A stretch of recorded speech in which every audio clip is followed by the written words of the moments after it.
Hello there, Virgos. Welcome to your tarot reading. So, without further ado, I feel that the energy for this reading is really about, changes coming in at the very last minute. Okay, so I do sense some really major changes coming into the picture for you. And I feel like the message I'm getting is sooner than expected, but then at the same time it's like very last minute, very unexpected. So that's what I'm getting, and it's kind of a contradiction. So let me just explain. I'm feeling almost like there's something that you have been thinking about trying to manifest for a very long time. And I feel like for many of you, might be 2 years, the past 2 years, you're just like, I'm waiting around for it. And you're not one to, sit around idle and wait for the tides of change to come swooping in. You guys are very, productive. And you guys are quite like busybody. You like to stay productive. You like to be efficient with your time. So it's not like you're sitting there mulling around waiting for things to come in. So on the one hand, it's always, on the forefront of your mind that you want to implement something. You want to change something. You want to do a drastic move or something very, very, I want to say like, it's like a change that is quite drastic for Virgo. It's quite a drastic change, okay? Because you guys are still a creature of habits. But I feel like you've been mulling over a situation for a very long time. And so it's always on the back of your mind. It's also, on some days, it's on the forefront of your mind.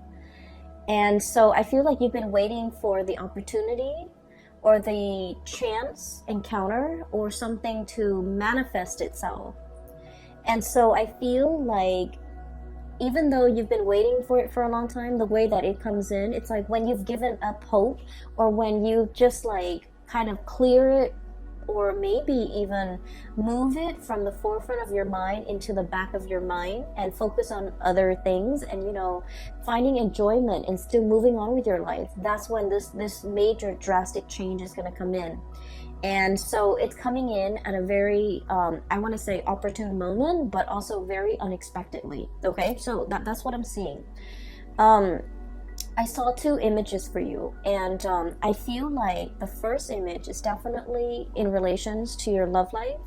The second image is other things that are, that it might have to do with this change. So let me just relay the first information first, and then we'll talk about the 4 cards, because it seems like the reading is split this way. So first of all, I see this man. He's wearing a coat. It's like autumn. He's at a park. It looks like Central Park. It looks outdoorsy. Lots of people around, but not so much that it's crowded. There are a few pigeons on the ground. And he's wearing like a brown coat. He looks very handsome. Like he's, probably 35, 40 at the latest. And he has like a little Ziploc bag of like breadcrumbs. And so he's kind of casting it onto the ground, and the pigeons are like pecking at it. And so he's doing this. He's in a very calm state, but he's thinking about somebody, okay? It looks to me like, he's on his lunch break, taking a walk, feeding the pigeons, or maybe he finished a sandwich and there are breadcrumbs in that bag, so he's feeding the pigeons. But either way, he looks like he's in an office type of a work environment, because he's dressed like, loafers and slacks and a shirt without a tie and a brown coat, like a brown trench coat. And so he's thinking about somebody else. He's thinking about somebody. And so the scene kind of splits in half, and there's another image. While he's feeding, there's another image of a woman. She's really pretty. She has blonde hair, and she has a mole, a very distinct mole on the bottom, I want to say right. Yeah, it would be the bottom right side of her chin. Like it's a small speckled mole, but it's very distinct for some reason. She has like red pinkish lipstick on. She's in the kitchen. She's wearing an apron. She has blonde hair. She's very young, like probably around the same age. She's cooking a pot of soup, So a really big pot of soup. And she's tasting it from a ladle, and she's adding a little bit more seasoning, salt, pepper, whatever it is. And then she turns off the stove, like it's ready, so she turns it off. And she's looking at the stove, then she looks at her living room, and she's alone, you know, in this house, in her space. And she's kind of thinking like, you know, this is such a big pot of soup. I wish that that other person were here to enjoy this food with me. So it seems like there is a situation where the two of you might have been broken up. I do see, you know, the split scene as in two people that miss each other, that long for each other's company, that's heavily thinking about one another. That's like the whole concept about sharing food, cooking for one another, you know, I guess connecting through food.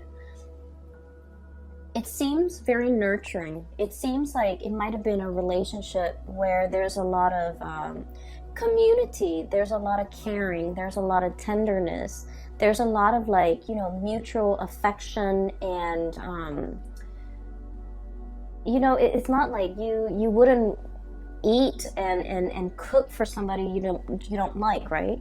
So I feel like in a way the relationship that the two people have had in the past might have been, you know, they might have shared space together, they might have lived together, they might have been married, they might have dated for a very long period of time where they're comfortable around each other and they care for each other. So whatever the situation is, there might have been a situation where two people have broken up and they're still longing to reconnect. Okay, so I feel like for majority of you that might be the situation, because he's on the park bench eating lunch possibly by himself and then feeding the birds. Like he wants somebody to share that experience with him.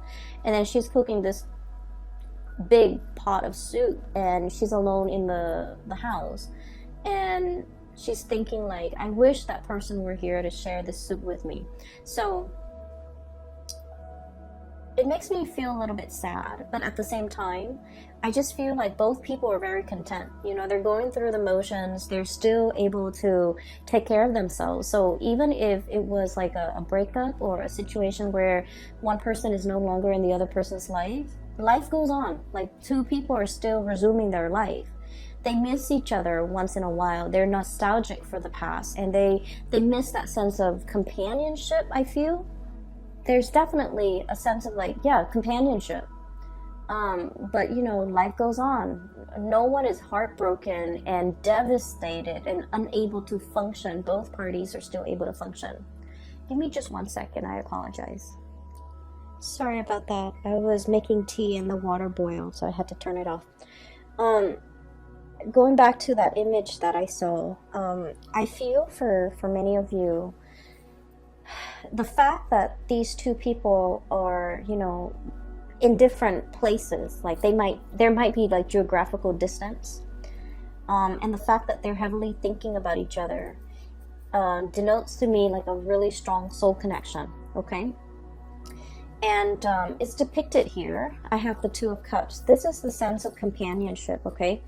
The cups energy deals with like emotions and also spiritual energy, where two people feel very, very connected. Okay, when they think about you, you know they're thinking about you, and it's sort of like, you know, feeds into this loop where you end up reverting to, you know, thinking about them, and vice versa.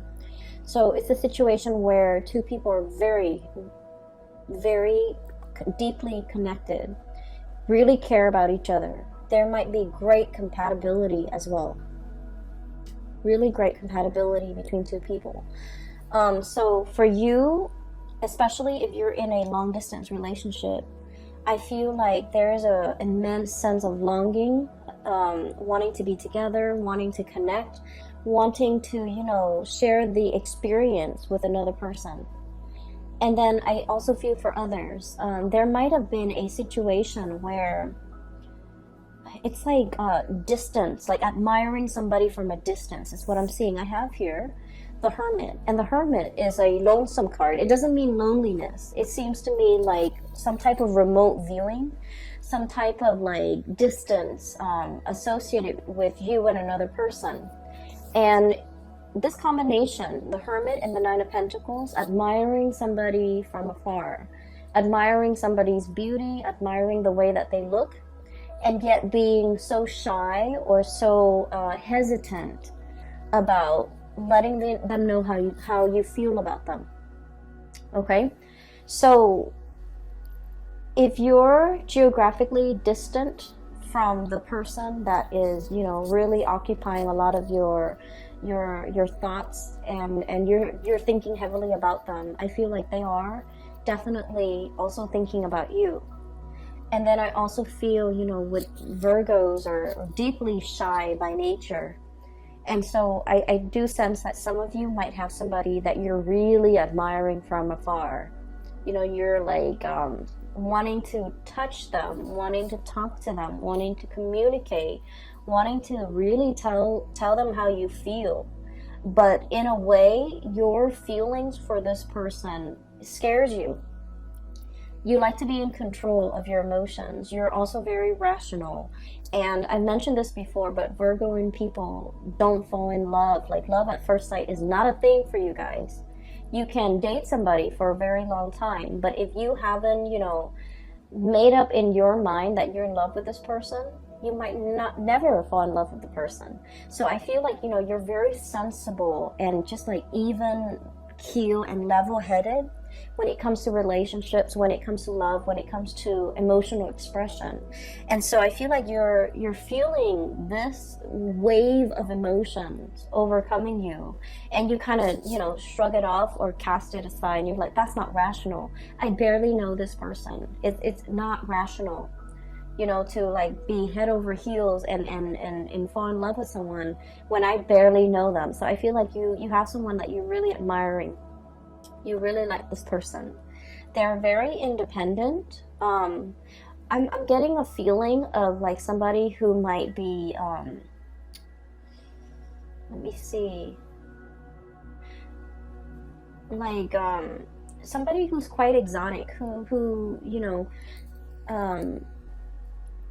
there's something unique about them. So the woman with the mole on her face, it's coming out, it's near her chin. So like, I feel like you're dealing with someone who's not stereotypically, like, it's not somebody that everyone would consider like classically beautiful or classically handsome, but for whatever reason, there's something about them. They have charisma, they have stage presence, they have magnetism.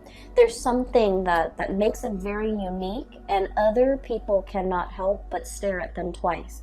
You know how there are some people, they're not classically handsome or beautiful by any stretch of the imagination, but there's something about them that's very alluring, and I feel like it has a lot to do with their confidence, the way they carry themselves, the way they carry themselves. Okay, this is a Nine of Pentacles, very independent, self-sufficient, bold. It's somebody who is like, on the one hand, they can be very earthy, very easygoing, not high maintenance. You won't catch them, you know, dressed to the T and like with full makeup on, or, you know, cologne and hairspray and grease in their hair or whatever. Like, they're not made up. They're just understatedly, like, just confident and put together without trying so hard. It's somebody that does everything with such grace and such ease, and I feel like because of that, a lot of people are very drawn to them. And then I also, going back to what I mentioned before, a lot of Virgo people, you guys are really deeply very shy. You do get stage fright. You don't like to be on center stage. You don't like to have a lot of attention on you. You feel a little bit out of place. And for some of you, okay, please don't get offended. You might feel a little bit, you know, socially awkward in probably a social setting, or in a setting where you don't know a lot of people. You might feel very socially awkward when you have to give a speech, give a talk, when you're speaking and everyone is staring at you. Like, you don't like that attention. And so you admire this person for the bold and the, I guess, like the confident way in which they move through life, the ease in which they do everything, and the ease in which things just magically work out for this person. So I feel like you really deeply admire this person. And you might be admiring them from afar. And I feel like for some of you, they are also feeling that way about you. But I feel that the gravity of your feelings for them, it's overwhelming you. You know, like you're kind of dumbfounded about, like, I don't believe in love at first sight. You know, why do I feel so strongly about this person when I barely know them? There's a little bit of intrigue and mystery here. And it's like you might not know a lot about them, they might not know a lot about you. You might see each other casually in passing, and you might feel like, wow, that would be a really good person for me to date or for me to have as a girlfriend or a boyfriend. And I do sense like they have no idea how you feel. And so, you know, trying to make conversation, making small talk. Virgos don't really like that, but like making small talk and trying to get into their inner circle and trying to, I'm hearing infiltrate, you know, trying to like get one leg in the door, okay? I feel like that might be a really good first step, because they might not have an idea as to how strongly you feel about them, and you're kind of scared of the impact that they're having on you, all right? So let me just, that's for like singles. I feel like there's someone who's really capturing your imagination, and I'm just feeling like you're tongue-tied and nervous, and you get flustered, and you might flush and turn red when they're around or when you think about them, because I feel like your desire for them and your feelings for them can be a little bit overwhelming. Okay, so that's for singles. I'm feeling as if, for those who are in a relationship, okay, if you're together with somebody, you and your partner have like you're kind of like at a major crossroads, not because of the relationship, but you're planning to make some major moves, okay? Make some major moves. And I feel like for some of you, we have here the Two of Pentacles. And the Two of Pentacles is about juggling jobs, juggling responsibilities, trying to figure out, you know, do I stay here where it's stable, or do I go somewhere else? And I feel like this decision, you're trying to think of it. It's like it doesn't exist in a vacuum. You're not making this decision alone.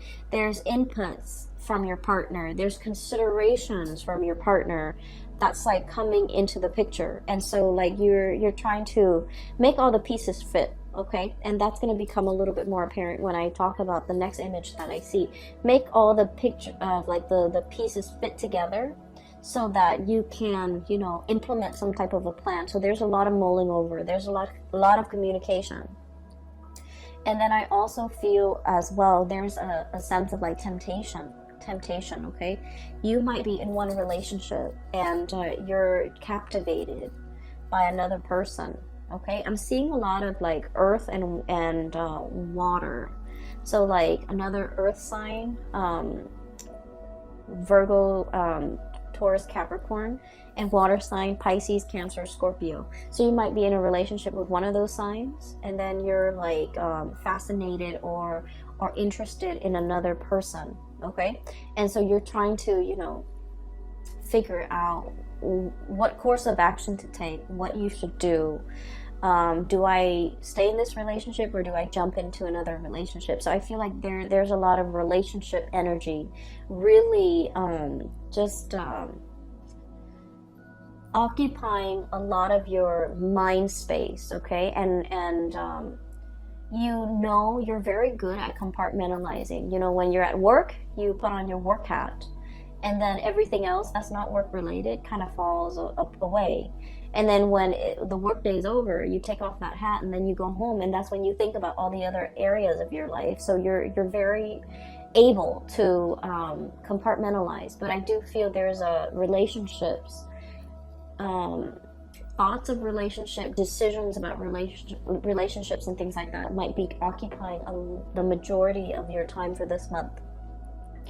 So that's what I'm seeing here. The second image that I saw is I see this jigsaw puzzle. It's a scene of like a tsunami, like an ocean, you know, waves coming in.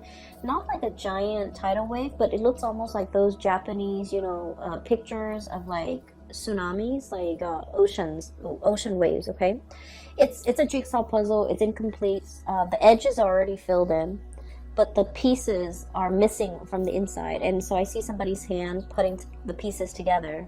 And the person finds this piece, and the color scheme is very, very similar to something that's part of the wave over here. The color scheme is really similar. So you know how when you do jigsaw puzzles, the strategy is do the edges and then, you know, group all the pieces together that have similar color schemes and then go from there, right?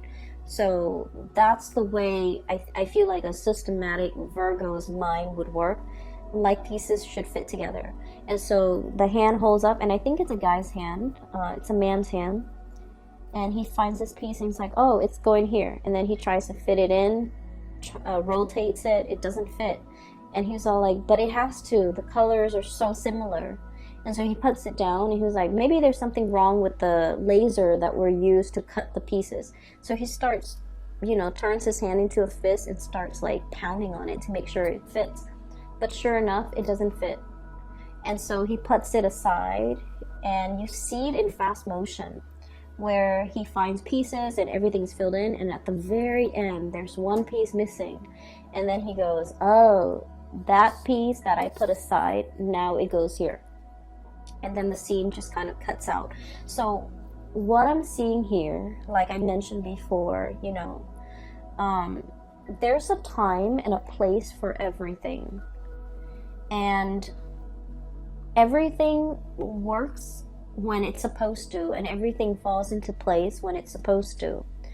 If we, you know, try to change that logic and try to fit something where it doesn't belong, and we try to stomp it and pound it in, it's still going to resist. Okay, so I definitely feel like there was something that you thought was really right, like in your hearts of hearts, in your mind, no matter how much you mull it over, you're just like, it's perfect, it has to work, it has to work.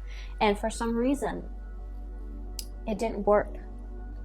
For whatever reason that you couldn't even understand.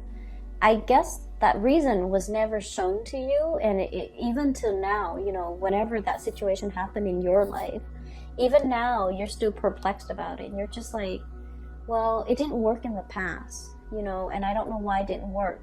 What will happen now to make things work? So I feel almost like this, you know, it's like a infinity loop, you know, this things coming back full circle, where you're reminded of a time where you tried something and you were so 100% sure that, well, the colors are similar, the edges are similar, why didn't it fit? And now a similar situation is coming around, and you're just like, what if it doesn't fit this time? What if it flops on me? Right? And so I feel like there's something coming around full circle, okay? And whatever didn't work out before, it's going to work out now, because in the past, you forced it. You pounded it in. And I feel almost like you were so focused heavily on the details, on the, I want to say like you might have been focused on, I guess like it's sort of like wanting something so badly and making sure that it fit, even when the physical environment was not right. Does that make sense? And I mean, it got to the point where the man with the jigsaw puzzle, he was like using his fist to kind of like hammer it in, but it didn't fit. And so they're telling you, whatever that situation was, that made you feel like you doubted your intuition, you doubted your judgment because you were so sure. whatever it was, it's coming back around. And now you're in a much better space where you're not trying to make things fit, where you're not trying to force things, where you are operating from a place of wisdom and allowing. And that's when the situation is like, it's right, okay? So there's a time and a place for everything. We have to be able to see the big picture in order to understand how the parts all fit together. Does that make sense? And the reason I say that is you have some two cards here that are back to back. 5 of Swords. And then the 6 of Swords. I'm sorry. 5 of Wands. Excuse me. And then the 6 of Wands. Okay? So, I'm sorry. This is the 5 of Swords. So, the 5 of Swords is a situation where we're kind of like arguing, bickering. And the sword energy denotes communication, thought processes, mental processes that might have been faulty, where no one is really getting a word in. Everyone is bickering. Everyone is trying to, be right, trying to prove that they're right. And with the 5 energies, 5 indicates some major turning point, some major change, okay? And then we have here the 6 of Wands, which is a victory. There's a situation here in the past, it was punctuated with a lot of conflict, with a lot of faulty reasoning, with a lot of just like, I believe this, even though I haven't really done the research, I still believe this. You might have been dealing with people like this in your environment where the energy that they kick up around them was like repellent for good things to come. Okay, there might have been an environment that you were in where, let's say this, okay, if you're like ever walking or running on a dirt path, right? If you're running or walking on a dirt path, with every footstep or with every step, it kicks up a little bit of dust, right? And so just imagine energetically when you're in this type of environment where people are constantly bickering, constantly shuffling around, moving around, trying to prove themselves right, trying to one up the other person. Like if it's like laden with a lot of chaos and a lot of activity and a lot of competition, it creates a major dust cloud, like a major sphere or major environment where there's a lot of, negativity, negative energies. And so it repels, you wouldn't want to walk over where that dirt cloud has been stirred up, right? And so this environment was a repellent for good things to come in the picture. And so whatever it was that you were trying to do, I feel like it flopped down. It didn't have a lot of support. It just couldn't see the light of day. It couldn't rise above the dust cloud, okay? So I'm a little bit inclined to say that the people you might have had around you might not have been good for your growth. The work environment and the colleagues or the energies just surrounding the work environment was not conducive for good things to attract good things or to even, be in alignment with you. And so I see you turning your back to the situation, okay? No more bickering, no more pettiness, no more conflict. I'm turning my back. And as soon as you decide to turn your back, we have a lot of victory, a lot of success coming through. And I'm almost seeing like one after another, like a series of successes, one after another, because you decided to turn your back. You decided to kind of retreat from the ground, okay? Climbing up into the tree, elevating yourself, seeing above the dust cloud, and being able to operate and function from above that cloud of negativity, and to be able to, warm yourself in the sun and to be able to attract a lot of success, okay? So what I'm seeing here is there has been a major change. Whatever didn't work out in the past, I do feel a lot of, success, victory is coming in as a result of you, needing to change this environment in your life, okay?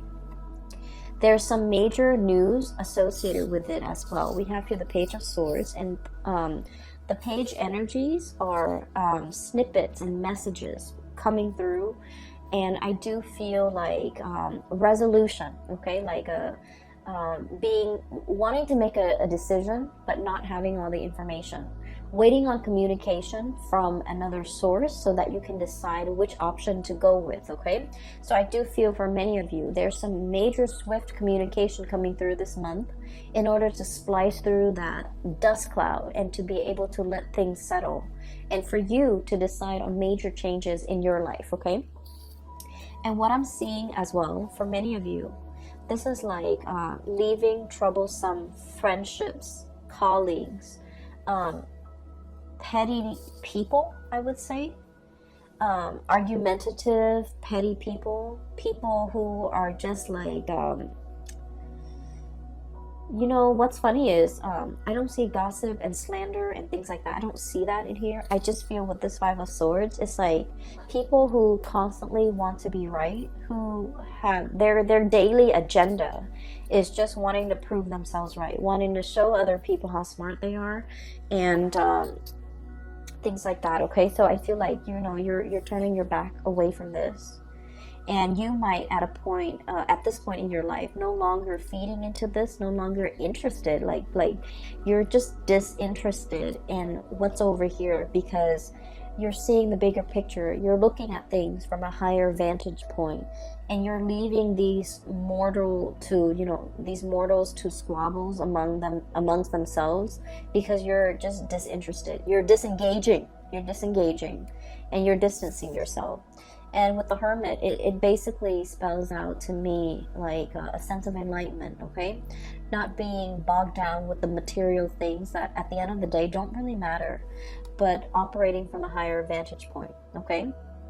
And what I'm also getting, the last three cards in this deck, we have the Tower, sweeping waves of change, okay? So that jigsaw puzzle where I saw the tsunami, the theme is very similar to this card here, okay? What I'm feeling here is, I pulled out this card earlier to clarify what the Tower represents. And this card to me is about manifestation, is about, it's almost like, you know, thinking whether or not we have the capabilities and the skills and the know-how and the ability to do something. I feel like whatever that situation was in the past that you failed at, or you felt like, I was so sure, why didn't it work out? It made you doubt yourself. I feel like it humbled you, but in a way, you know, it made you feel like you doubted yourself. It made you feel like you couldn't manifest. It made you doubt your capabilities. And so what's coming through in the process here is you have a lot of skills and a lot of talents. And I feel like this environment here did not give you an opportunity to shine. It did not honor your growth potential. It was not conducive for growth. It was not conducive for you to utilize your full talent, to display all your skills, all your assets, all the, it just like, it stifles your growth almost, okay? And so there is a huge sweeping change coming into the picture. So this is a mermaid here, Five of Cups, okay? Wondering about something that, like a missed opportunity, okay? Longing for something that's no longer in the picture. But I see this as like a scorched earth, okay? This is a mermaid. And the classical like depiction of a mermaid is it has the body of a fish and a head of a woman, right? This is the opposite. This is a situation where this animal has to adapt to its environment, you know? It's not happy. It still like has a head of a fish. It wants to be in the sea. And yet the body had no choice but to adapt, to grow legs so that it could walk on land, because this environment is very parched. There's no emotional fulfillment. There's no spiritual fulfillment. It's just very parched. And so it's waiting for the rains to come and wash it away and to carry it to sea. And that's what I feel is coming here with the Tower. Sweeping changes, this big tsunami coming in and carrying you back into the sea where you can, you know, resume your form as a mermaid. okay, like the traditional standard mermaid form, face of a woman, body of a fish. And she is now in an environment where there's water, where there's life, where there's emotional fulfillment. And so there's something major here that will be coming through in the month of December. And I do feel like it's going to bring you to an environment where you belong, because wherever you are right here is not meant for you.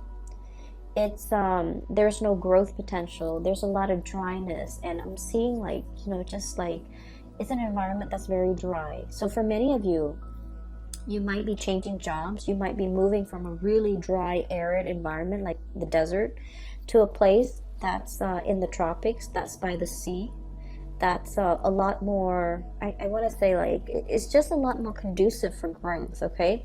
And we're not just talking about like a place that's green and lush and things like that. We're talking about emotional, spiritual growth. We're talking as well career growth. We're talking as well, you know, being in a new environment where you're able to develop to your full potential, where people appreciate all that you have to offer and they don't take you for granted, pretty much, okay? So that's what I'm seeing here. Once again, it's like the change is long coming, but it's gonna swoop in very, very quick. And that's a contradiction, but for whatever reason, I just feel like you've been waiting for it for quite some time, but it's going to come in very unexpectedly. You're kind of bookended by two major arcana cards here. We have the Hermit, taking time to yourself, being deep in contemplation, and really figuring out, you know, what's the next step in your life. And then once you have that figured out, once you've reached that space of wisdom, that's when the Tower will bring about these changes that you've been wanting for a very long time, all right? So I'm going to leave it at that.